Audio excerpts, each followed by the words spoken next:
Video like जरूर कर लीजिए और ऐसे वीडियो लगातार फ्री में पाने के लिए चैनल को तुरंत सब्सक्राइब कर लीजिए और बेल आइकन को जरूर टैप कर लीजिए ताकि आगे भी सारे वीडियो आपको मिलते रहे। यूट्यूब में फॉलो करते हैं तो प्लीज ये वाला फ्री टेलीग्राम चैनल जरूर ज्वाइन कर लीजिएगा। सारे नोटिफिकेशन सारे अपडेट यहीं पे आते हैं, ध्यान रखिए। नमस्कार दोस्तों, एग्जाम प्रिपरेशन के यूट्यूब चैनल पर मैं प्रियंका एक बार फिर से आप सभी का स्वागत करती हूँ। आज से हम लोग हिस्ट्री ऑफ इंडिया, भारत के इतिहास से टॉप 500 MCQ सॉल्व करेंगे। इससे पहले ज्योग्राफी के हो चुके हैं, साइंस के हो चुके हैं, पॉलिटी के 500 क्वेश्चन अर्थात आप अब देखेंगे 1500 प्रश्नों को हम लोग हल कर चुके हैं। हर सब्जेक्ट से लगभग 1000 प्रश्नों को हल कराया जाएगा। अगर आप न्यू हैं चैनल पर तो डेली रात को 9 बजे एक क्लास आती है। जो बच्चे पहले से जुड़े हैं वो इन क्लासेस को लगातार देख रहे हैं। प्लेलिस्ट में मैंने क्लासेस ऐड कर दी हैं। अगर आपको कोई प्रॉब्लम है तो आप विजिट कीजिए चैनल पर, सारी क्लासेस आसानी से मिल जाएंगी। इसके साथ में अगर आप RO या RO एग्ज़ाम की प्रिपरेशन करना चाहते हैं, UP PCS की प्रिपरेशन कर रहे हैं और स्टडी मटेरियल पाना चाहते हैं या इन क्वेश्चंस की भी आपसे PDF पाना चाहते हैं, PDF नोट्स पाना चाहते हैं, तो आप गूगल प्ले स्टोर पर जाइए, स्टडी फॉर सिविल सर्विसेज का ऐप डाउनलोड करके वहाँ पर जिस भी कोर्स की प्रिपरेशन करना चाहते हैं आप उसे ज्वाइन कर सकते हैं। लेटेस्ट ट्रेंड और पैटर्न को फॉलो करते हुए सारी क्लासेस आपको दी जा रही हैं। फुल स्टडी मटेरियल में आपको नोट्स के साथ साथ रिकॉर्डेड क्लासेस हैं, फुल लेंथ टेस्ट दिए जा रहे हैं, सेक्शनल टेस्ट हैं। इसके साथ में डेली प्रैक्टिस भी कराई जाती है। किसी भी प्रकार का आपको डाउट होता है तो डिस्कशन ग्रुप में आप अपने डाउट को क्लियर भी कर सकते हैं, अपने क्वेश्चंस के आंसर भी पा सकते हैं। तो ये आपके कोर्स से रिलेटेड जानकारी है। जैसा कि आप सभी को पता है UP PSC 2024 का कैलेंडर जारी हो चुका है। अभी भी आपके पास समय है, जिस भी एग्ज़ाम की प्रिपरेशन कर रहे हैं ठीक ठाक समय दे दिया गया है। और कुछ बच्चे जो UP PSC के द्वारा एग्रीकल्चरल सर्विसेज का एग्ज़ाम देने वाले हैं उनके लिए भी कोर्स अवेलेबल है। आप ऐप पर विजिट करेंगे तो रिकॉर्डेड क्लासेस के साथ साथ आपको 40 टेस्ट दिए जा रहे हैं लेटेस्ट ट्रेंड और पैटर्न के अनुसार।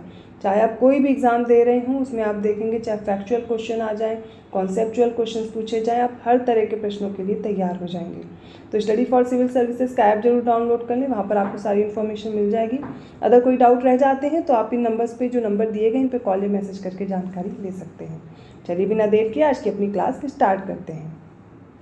आज के सेट का पहला क्वेश्चन है जो कि 61वां प्रश्न है। धम्म के बारे में अशोक के निम्नलिखित में से किस अभिलेख में उल्लेख किया गया है? ऑप्शन ए 13वां अभिलेख, ऑप्शन बी है 11वां अभिलेख, ऑप्शन सी 5वां या ऑप्शन डी है प्रथम। इसका करेक्ट आंसर चूज करके बताइए और इसका राइट आंसर हो जाएगा ऑप्शन बी 11वां अभिलेख। 11वें अभिलेख में धम्म की व्याख्या की गई है। ओके, इसके अलावा जो 13वां अभिलेख इसमें दिया गया है इसमें कलिंग युद्ध का वर्णन किया गया है और इसमें 5 यवन राजाओं के नामों का उल्लेख भी मिलता है जहां इन्होंने, अशोक ने धम्म प्रचारक भेजे थे। इसके बाद 5वां अभिलेख इसमें दिया गया, इसमें धर्म महामात्रों की नियुक्ति की जानकारी मिलती है और जो पहला अभिलेख है इसमें पशु बलि की निंदा की गई है। एक बार सारे अभिलेख मैं जल्दी से आपको बता देती हूँ। तो पहले अभिलेख में पशु बलि की निंदा है, दूसरे अभिलेख में मनुष्य और पशु दोनों की चिकित्सा व्यवस्था का उल्लेख है, तीसरे अभिलेख में राजकीय अधिकारियों को आदेश दिया गया कि 5वें वर्ष के उपरांत वे अपने दौरे पर जाएं, चौथा है भेरी घोष की जगह धम्म घोष की घोषणा, 5वां धर्म महामात्रों की नियुक्ति से है, छठे में मंत्री परिषद और पुलिसानी और पार्टी विडकस जैसे अधिकारी जो कि समाचार देने वाले होते थे इनके बारे में जानकारी है, 7वें में आप देखेंगे जनता के कल्याणकारी कार्यों के साथ धार्मिक सहिष्णुता की बात की गई है और पड़ोसी जो राज्य हैं या उत्तर पश्चिम में जो एंटियोकस है इनके बारे में भी जानकारी मिलती है, साथ में चोल पांड्य इनके बारे में भी जानकारी है। 8वां है शाही बिहार यात्रा के बारे में, अशोक स्वयं बोध गया के संबोधि गए थे और 9वां था सच्ची भेंट और सच्चे शिष्टाचार का उल्लेख। 10वां अशोक ने आदेश दिया कि राजा और उच्च अधिकारी हमेशा प्रजा के हित में सोचें। 11वां अभी आप लोगों ने पढ़ा, धम्म की व्याख्या की गई है। 12वें में स्त्री महामात्रों की नियुक्ति से रिलेटेड है। 13वां कलिंग युद्ध से रिलेटेड है और 14वां अशोक ने जनता को धार्मिक जीवन बिताने के लिए प्रेरित किया था। तो एक बार क्विक रिवीजन के साथ मैंने आपको समझा दिया है, वैसे तो शॉर्ट्स में कंप्लीट कराया गया है। तो 62nd क्वेश्चन है, निम्नलिखित में से कौन सा शासक बौद्ध धर्म के प्रति सहिष्णु नहीं था?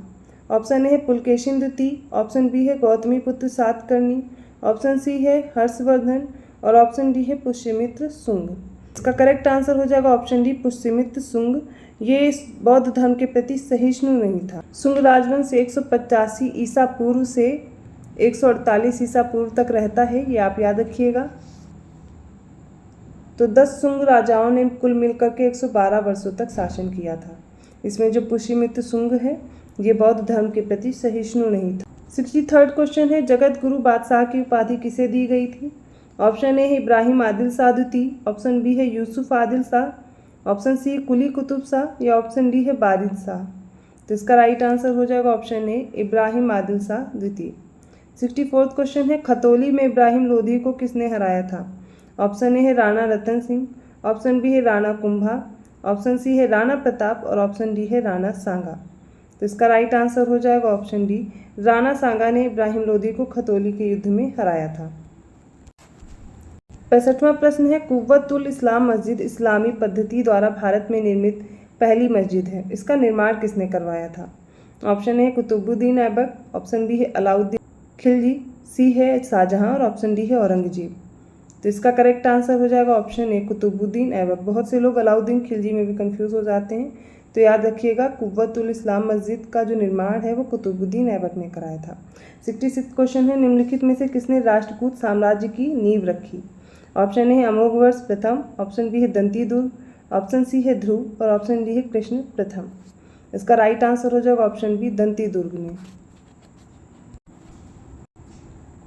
अरबियाती अल मसूदी ने राष्ट्रकूटों के महत्व का व्यापक रूप से वर्णन किया है और इसमें जो दंती दुर्ग है इसका समय रहता है 733 से 756 के बीच में, 733 से 756 ईस्वी तक। ठीक है, तो ये याद रखिएगा। इसके बाद कृष्ण प्रथम आता है, फिर है ध्रुव, गोविंद तृतीय, अमोघवर्ष प्रथम, फिर इंद्र तृतीय रहता है और इसके बाद कृष्ण तृतीय। ये बात हो गई राष्ट्रकूट साम्राज्य की। 67वां क्वेश्चन है निम्नलिखित में से कौन सा एक अन्य तीनों के समकालीन नहीं था। ऑप्शन ए है बिंबिसार, ऑप्शन बी है गौतम बुद्ध, ऑप्शन सी है मिलिंद और ऑप्शन डी है प्रसेनजीत। तो इसका राइट आंसर हो जाएगा ऑप्शन सी। इसमें से मिलिंद नहीं था, जबकि बिंबिसार, गौतम बुद्ध और प्रसेनजीत ये तीनों समकालीन थे। 68 क्वेश्चन है 1928 में पख्तून नामक पत्रिका का प्रकाशन किसके द्वारा शुरू किया गया था। ऑप्शन ए है शौकत अली, ऑप्शन बी है मोहम्मद जिन्ना, ऑप्शन सी है लोकमान्य तिलक और ऑप्शन डी है गफ्फार खां। इसका राइट आंसर हो जाएगा ऑप्शन डी गफ्फार खां के द्वारा 1928 में पख्तून नामक पत्रिका का प्रकाशन शुरू किया गया था। 69वां क्वेश्चन है वर्ष 1946 में गठित अंतरिम कैबिनेट की अध्यक्षता किसने की थी। ऑप्शन ए है राजेंद्र प्रसाद, ऑप्शन बी है जवाहरलाल नेहरू, ऑप्शन सी है सरदार वल्लभ भाई पटेल और ऑप्शन डी है राजगोपालाचारी। इसका राइट आंसर हो जाएगा ऑप्शन बी जवाहरलाल नेहरू ने 1946 में गठित अंतरिम कैबिनेट की अध्यक्षता की थी। तो अंतरिम सरकार का गठन 1946 में हुआ था और डॉक्टर राजेंद्र प्रसाद 1946 में जो अंतरिम सरकार बनी थी इसमें खाद्य और कृषि मंत्री थे। रक्षा विभाग बलदेव सिंह के पास था। विदेश मामले और राष्ट्रमंडल संबंध का जो विभाग है वो जवाहरलाल नेहरू को ही दिया गया था। ठीक है, और अरुणा असफ अली के बारे में जान लीजिए, इन्हें रेल और परिवहन विभाग दिया गया था। ये कुछ इन्फॉर्मेशन हो गई इससे रिलेटेड जो अक्सर प्रश्न पूछ लिए जाते हैं। अगला प्रश्न है किस वर्ष बनारस हिंदू विश्वविद्यालय की स्थापना हुई थी। ऑप्शन ए है 1914, ऑप्शन बी है 1915, ऑप्शन सी है 1916 और ऑप्शन डी है 1917। इसका राइट आंसर हो जाएगा ऑप्शन सी 1916 में BHU की स्थापना होती है। 71वां क्वेश्चन मोस्ट इंपॉर्टेंट है निम्नलिखित में से कौन सी घटना सबसे बाद में घटित हुई। आजकल ऐसे ही प्रश्न ज़्यादा पूछे जा रहे हैं, क्रोनोलॉजी में लगाने के लिए भी आ जाता है। पहला है बंगाल का विभाजन, दूसरा है सहायक संधि, तीसरा है हड़प नीति और चौथा है स्थायी बंदोबस्त। एक एक चीज़ें आपको डेट पता होगी तभी आप इसको सॉल्व कर पाएंगे। सबसे पहले बंगाल विभाजन हुआ 1905 में। ठीक है, सहायक संधि आपको पता होनी चाहिए ये कब लागू की गई। तो सहायक संधि आई वेलेजली के समय पर और वेलेजली का टाइम पीरियड क्या था 1798 टू 1805, इसी के बीच में हुई होगी। तो 1798 में सहायक संधि लागू की गई थी। इतना क्लियर हो गया। हड़प नीति के बारे में जान लीजिए। हड़प नीति आई थी, इसके लिए आप जाना जाता है, जिसको याद करेंगे वो है डलहौजी। तो डलहौजी का टाइम पीरियड आपको पता होना चाहिए। डलहौजी का समय था 1848 से 1856 के बीच। तो इसी समय में आप मान करके चलेंगे हड़प नीति आई। इसी के तहत आप देखेंगे अवध को मिला लिया गया था, अवध का विलय कर लिया गया था। और स्थायी बंदोबस्त कॉर्नवालिस के समय पर लागू होता है 1793 में। तो सारी डेट क्लियर हो गई। अब इसमें आपको पता चल गया होगा सबसे बाद में कौन सी घटना हुई। ऑप्शन ए करेक्ट हो जाएगा, 1905 में। बंगाल का विभाजन सबसे बाद में हुआ। इसमें आप सबसे पहले देखेंगे हड़प नीति आई। ठीक है, इसके बाद स्थायी बंदोबस्त याद रखना है, स्थायी बंदोबस्त कॉर्नवालिस के समय पर। सहायक संधि याद रखिएगा 1798 में। किसके समय पर याद रखेंगे, वेलेजली के समय पर। ठीक है, और बंगाल का विभाजन हुआ था कर्जन के समय पर 1905 में। क्लियर, ऑप्शन ए राइट है। 72वां प्रश्न है, गांधी जी का भारत में पहला सफल सत्याग्रह कौन सा था? ऑप्शन ए चंपारण बिहार में, ऑप्शन बी है खेड़ा गुजरात में, ऑप्शन सी है सविनय अवज्ञा आंदोलन और ऑप्शन डी है अहमदाबाद मिल हड़ताल। इसका करेक्ट आंसर देख लीजिए, हो जाएगा ऑप्शन ए चंपारण, जो कि बिहार में ये सबसे पहला इनका सत्याग्रह था। इसकी डेट याद कर लीजिए 1917। खेड़ा गुजरात का और अहमदाबाद मिल हड़ताल हुई 1918 में और सविनय अवज्ञा आंदोलन 1930 याद रखेंगे। तो पहला सफल आंदोलन था या सत्याग्रह था ऑप्शन ए चंपारण का। 73rd क्वेश्चन है, निम्न में से 1940 में रेडिकल डेमोक्रेटिक पार्टी का गठन किसने किया है? Option A M N. Roy, option B है सचिन नाथ सान्याल, ऑप्शन सी है आचार्य नरेंद्र देव और ऑप्शन डी है फिरोज शाह मेहता। इसका correct answer option A M N. Roy के द्वारा रेडिकल डेमोक्रेटिक पार्टी का गठन किया गया था 1940 में। 74th क्वेश्चन है, 1929 में खुदाई खिदमतगार को किसने संगठित किया था? ऑप्शन ए है हसरत मोहानी, ऑप्शन बी है मोहम्मद यूनुस, ऑप्शन सी है हकीम अजमल खां या ऑप्शन डी है खान अब्दुल गफ्फार खां। इसका राइट आंसर है ऑप्शन डी, खान अब्दुल गफ्फार खां के द्वारा खुदाई खिदमतगार को 1929 में संगठित किया गया था। 75th क्वेश्चन है, निम्न में से सही कथन का चयन कीजिए। दो कथन दिए गए हैं, इनको देखिए और नीचे ऑप्शन दिए गए हैं, इनको देख करके बताना कौन सा कथन सही है।